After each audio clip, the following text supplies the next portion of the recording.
Je n'ai jamais oublié le goût de ce baiser. Il avait le sel de mes larmes et le froid de la pluie de novembre sur le pont Saint-Michel. Quand les lèvres d'Amandine ont enfin touché les miennes. Après 10 années de silence, j'ai cru que le monde s'arrêtait ou qu'il commençait enfin. Je m'appelle Angélique Moreau. J'ai 34 ans. Et depuis 10 ans je suis l'ombre discrète d'Amandine Valois. La brillante avocate pénaliste que tout Paris admire et redoute. 10 ans à organiser ses dossiers. À anticiper ses besoins. À retenir mon souffle chaque fois qu'elle passait près de moi dans le couloir de l'étude du 8e arrondissement. 10 ans à l'aimer sans jamais le dire. Le soir où tout a basculé. Il pleuvait comme si le ciel voulait effacer Paris. J'étais restée tard au cabinet. Comme toujours. Amandine préparait la plaidoirie d'un procès médiatisé, un homme politique accusé de détournement de fonds publics. Les journalistes campaient devant l'immeuble haussmannien. Elle était épuisée, nerveuse, plus tranchante que d'habitude. Angélique. Vous avez les dernières transcriptions ? Avait-elle demandé sans lever les yeux de son écran. Je les avais posées sur son bureau. Mes doigts effleurant par mégarde les siens. Elle n'avait pas bronché. Jamais elle ne bronchait. J'avais reculé. Le cœur cognant comme un coupable. À minuit passé, elle avait enfin éteint la lumière de son bureau. Je rangeais encore des dossiers quand elle était revenue. Le manteau sur le bras. Les traits tirés. Rentrez chez vous. Angélique. Il est tard. Je finis ça et je pars. Bonne nuit. Maître. Elle avait hésité sur le seuil. Pour la première fois en 10 ans. Elle m'avait regardé vraiment. Vous êtes toujours là. Toujours. Pourquoi ? La question m'avait transpercée. J'avais baissé les yeux. Parce que c'est mon travail. Elle avait ri. Un rire bref. Amer. Votre travail. Bien sûr. Puis elle était partie. J'étais restée figée. Le dossier tremblant entre mes mains. Le lendemain. Elle ne m'avait pas adressé la parole de la matinée. J'avais cru que c'était fini. Que j'avais trop laissé paraître. Mais le soir, après une audience particulièrement violente où l'accusé l'avait insultée devant le tribunal, elle m'avait attendu devant l'ascenseur. Venez. J'ai besoin de parler. Pas ici. Nous avions marché en silence jusqu'au pont Saint-Michel. La pluie tombait dru. Elle s'était arrêtée au milieu du pont. Agrippée à la rambarde. Je vais perdre ce procès. Angélique. Je le sens. Je n'avais rien répondu. Je savais qu'elle ne voulait pas de consolation. Seulement qu'on l'écoute. Elle s'était tournée vers moi. Les cheveux collés par la pluie. Vous savez ce qui est le pire ? C'est que je me sens seule. Terriblement seule. Son regard m'avait clouée. J'avais ouvert la bouche. Mais aucun son n'était sorti. Alors elle avait fait un pas. Un seul. Et elle m'avait embrassée. C'était brutal. Désespéré. Comme si elle se noyait et que j'étais sa bouée. Mes mains avaient trouvé ses épaules. Puis sa nuque. Je l'embrassais en retour avec 10 années de désir contenu. De nuits blanches. De phrases jamais prononcées. Quand nous nous sommes séparés. À bout de souffle. Elle avait murmuré. Pardon.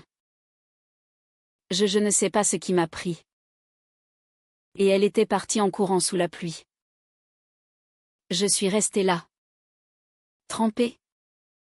Les lèvres brûlantes. Le cœur en miettes. Le lendemain. Elle n'est pas venue au cabinet. Son associé m'a dit qu'elle était malade. J'ai passé la journée à fixer son bureau vide. À relire 100 fois le même paragraphe sans comprendre un mot. Le surlendemain non plus. Au bout de 4 jours, j'ai reçu un courriel laconique, prenez vos congés accumulés. Je rentre plus tard. Ave. J'ai compris qu'elle fuyait. J'ai passé les semaines suivantes dans un état second. Je dormais mal. Mangeais à peine. Je marchais des heures le long de la Seine. Revivant ce baiser. Me demandant si j'avais rêvé. Un soir. Incapable de supporter le silence plus longtemps. Je suis allée chez elle. Elle habitait un appartement haussmannien rue de Rivoli. Avec vue sur les Tuileries. J'ai sonné. Pas de réponse. J'ai insisté. La porte s'est entr'ouverte. Elle était en robe de chambre. Pâle. Les yeux rougis. Qu'est-ce que vous faites ici? Il faut qu'on parle. Elle a hésité. Puis m'a laissé entrer. L'appartement était plongé dans la pénombre. Des dossiers traînaient partout. Une bouteille de vin à moitié vide sur la table basse. Elle s'est assise sur le canapé. Les bras croisés comme pour se protéger. Ce soir-là, c'était une erreur. J'étais épuisée. Vulnérable. Ça ne veut rien dire. Chaque mot était une lame. Pour moi. Ça voulait tout dire? Ai-je répondu calmement.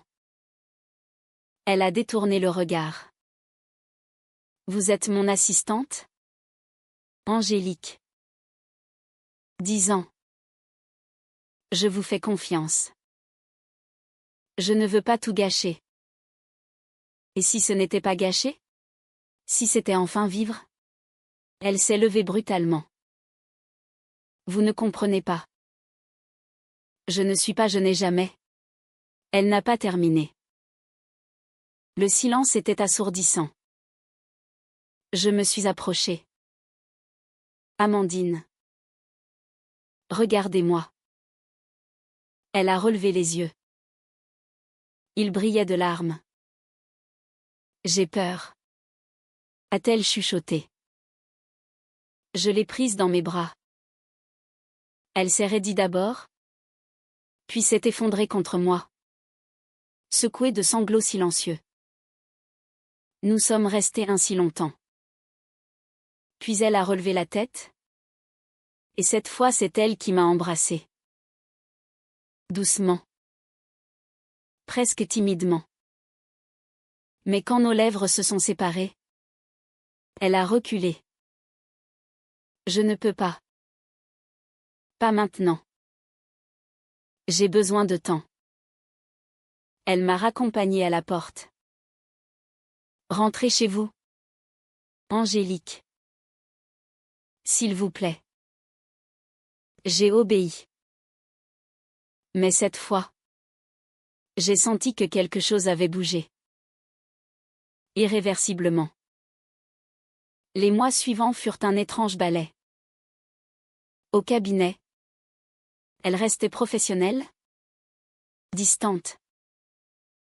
Mais parfois, nos regards se croisaient et restaient accrochés trop longtemps. Parfois, elle me demandait de rester tard, pour un dossier urgent. Et nous parlions pendant des heures de tout sauf de nous. Je sentais qu'elle luttait. Je voyais la peur dans ses yeux chaque fois que nos mains se frôlaient. Un soir de mars, après une victoire retentissante au tribunal, le cabinet entier fêtait l'événement dans un restaurant du Marais. Champagne. Rire. Congratulations. Amandine brillait. Tout le monde l'admirait.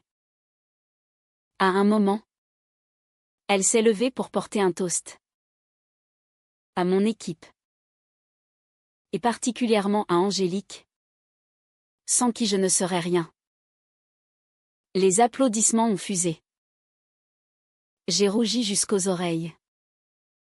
Plus tard, alors que les invités partaient, elle m'a prise à part dans un couloir.